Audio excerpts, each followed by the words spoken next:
move on. Our next partnership, Madeleine Charmaine from Jahari Christian Academy, and Charmaine Cassidy from FNB. Now, these two ladies are amazing storytellers.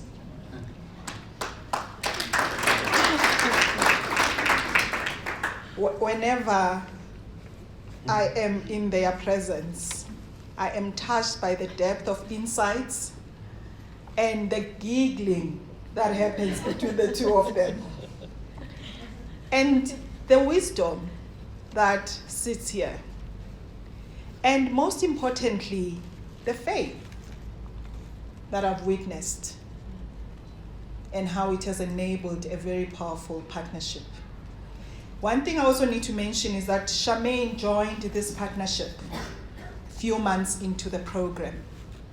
And what I can tell you is that we didn't even experience Charmaine as having joined the program just a few months into the program. Charmaine came in and we knew she was in. And you can imagine the both of them together. I'll let them tell you their story. Ladies. I was so worried about this. How are we going to share? Because we like to talk. And we were willing to give 5 minutes away. No ways. Let's start. So, you will see our colors are different because our school is very different. Our relationship is very different. And it's actually a miracle what happened with my little school. And we'll share the story with you. So, Charmaine and I are academics. We love academics, we love study. And we found touch points in neuroscience. Both of us are fascinated by the brain. So on the 8th of February, when I met Charmaine in the FNB Merchant Towers building, and she said, neuroscience, and you can see all the studies she's done. It's embarrassing to show it. It was a connection of spirits. That's all I can say about our relationship. It's a connection of spirits. It's a divine intervention. I had a previous partner, I can only say thank you because I met Charmaine. So we won't dwell on these things and waste time with that. I just wanted to show you here a few of our photos. We're just two women who met each other and found that we both have so many things in common. We both have a deep faith. We both have a love and a passion for children and for young people. And that's how we really clashed. So I just want to say, I want to go back to the first slide, which is embarrassing to give you all your, but don't go back there, really. Okay. So I wanted to become a psychologist. And the story goes like this. I thought, okay, when you study and you do your practicals and you will be 40 when you start earning money, this is not going to work. So I landed up in the banks. And I thought, this psychology degree is going to get you nowhere, girl. You better get a BCom, whatever, accounting, tax, and the whole story. And then a couple of 5 years ago, I thought it's time to start my passion. And that's why I went back and I started studying coaching and neuroscience and communication. And I'm so happy that I never became a psychologist because they cure you with pills. And in coaching, we help you with your behavioral change and with what happens in your brain. But we'll talk about that later. So if you see, we're just two people.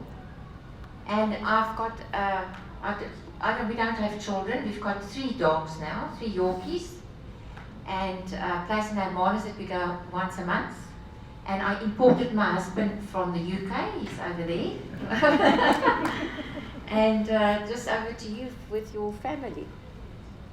Okay, so I'm first of all wife of that unselfish husband And I'll explain the unselfish part, because he ran with my vision. And family, I've got my family here, 2 of my sisters. Although they're in business, that sister is part of our school, so they have been such incredible support to me. And you can see on the photos who's the fitness fanatic, hey? It's definitely not me. This one. So how did this school come about? I have been searching for my purpose for many years. Surely there must be a purpose for us in life. We're not just here to go to work, to go home, get up in the morning, do the same thing again, spend 2 hours in traffic. That was just not working for me. I worked for Eskom at the time. 2 years ago I would have whispered that, but now I can say it out loud. And during this time, in 2010, I really prayed about my purpose in life. And maybe some of you won't understand it, but I heard a voice telling me, I told you to start a school. That was 4 o'clock in the morning. I woke my husband up. I said, today we have to start a school. That day, I got all the application forms, and within 3 months, our school was registered with all the legal authorities. If you know the Gauteng Education Department, that's a miracle. They didn't lose our forms once.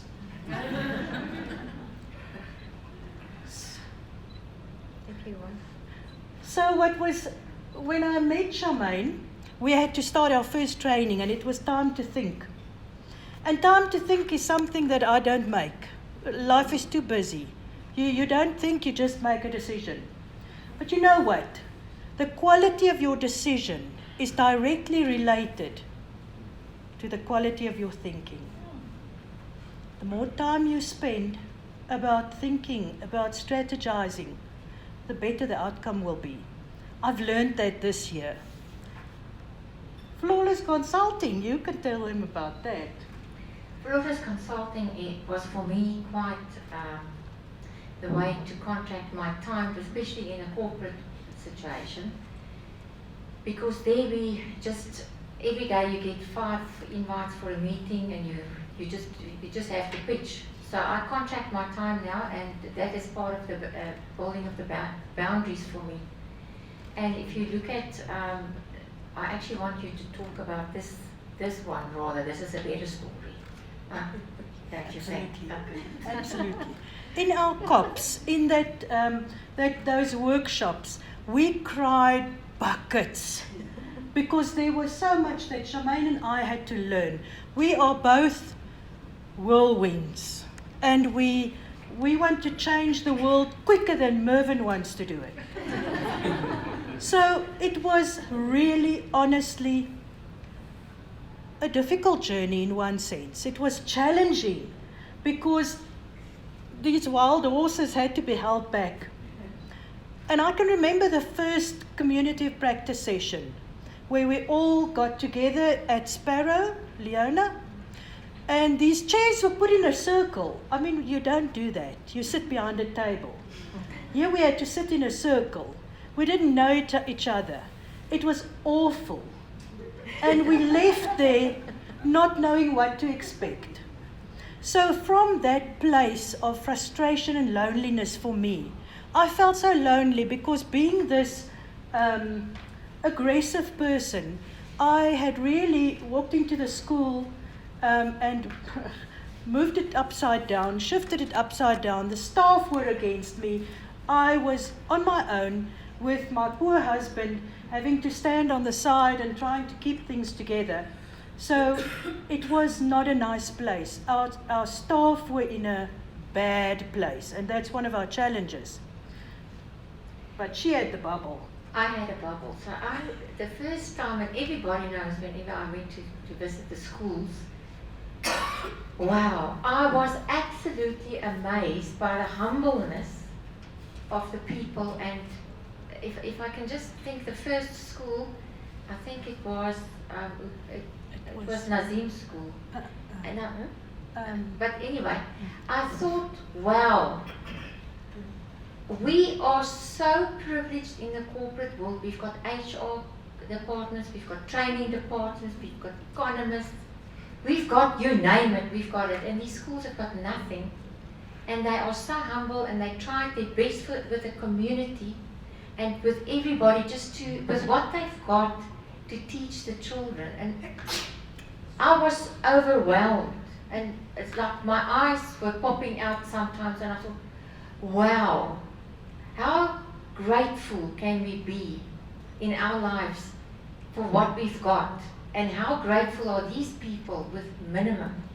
So that was my lesson if you look from a bubble point of view, that we are in our Sandton offices, and there's children out there in the winter, and it's cold, and you guys are doing an awesome job, it's absolutely, I'm still amazed with that. Okay, so the challenges really were the staff and the disunity, the disengagement, the fact that because I came in like the whirlwind, I had to do everything because nobody wanted to do anything, because if they did, something would be wrong. So I ended up exhausted doing everything. And then Charmaine came in and she said, no ways. This is not how it's going to work. Where's page down? She said, where's my other one? She said, we're going to have a coaching workshop. And she started coaching our teachers. And it was so life-changing for us, for me, to sit still and think about myself, see myself as a metaphoric wild horse, to what I actually want to be. A place of rest, a palm tree, where you can sit in the shadow and refresh yourself. That's what I want to be. That's not what I was. Charmaine helped. It's still a journey, but she helped me to start realizing that I needed to change. And if I changed, the school would change. And it did. We've made so much progress in this year. We've started getting involved in the community. We also have a little choir, and they've been singing to the old people. And we've rolled out an international online digital curriculum. The first school in South Africa to do this. Our little school of 80 children. By the way, the first miracle was that we were chosen because we applied in 2015 and we were told by PFP, we're an independent school, we'll never be chosen. It's not for private schools. That lady, Irma, she chose us. And in FNB, somebody chose us. So from my heart, I honestly want to thank all of you. You changed my life. And this year, I will probably never forget. I'm very forgetful. But this I will never forget.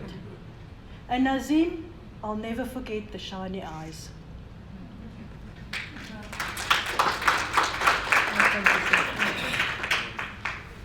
I just want to say thank you to Partners for Possibilities as well, and it changed my life because I've got lots more patience. And thank you for FNB as well, First Rand, and Mfuzu, thank you for your warm heart. Absolutely. And thank you for everybody in our circle. It was wonderful to get to know you guys, and I hope we're not gonna, and Rina and Greg, Stephen, everybody, I am gonna miss you. It's like, wow, there's something gonna be missed because we're not gonna do it anymore, but we're gonna continue. Thank you.